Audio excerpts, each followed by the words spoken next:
30 kilomeetrit Tartust, võib öelda, et see on praktiliselt nagu olematu kilometraaž. Ja kui siia satud, siis tegelikult oled sa korraga ikkagi täiesti teises atmosfääris.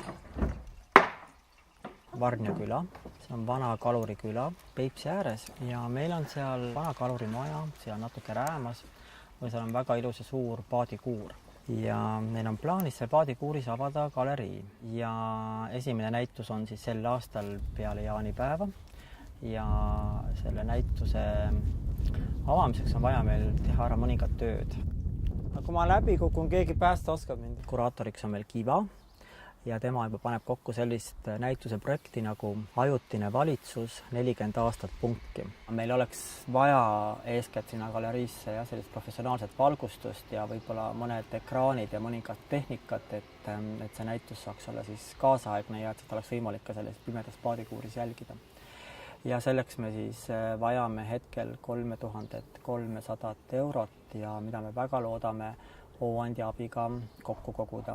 Kui tulla siia Varnjasse, Voronja galeriisse, siis kindlasti ei saa siin olema ainult see näituselamus, et siin on kogu see kaluriküla elu autentsena säilinud, siin on see vanausuliste kogukond autentsena säilinud ning siin on võimalik saada tegelikult mitmekultuuriline elamus lisaks sellele galerii näitusena, mida meie pakume.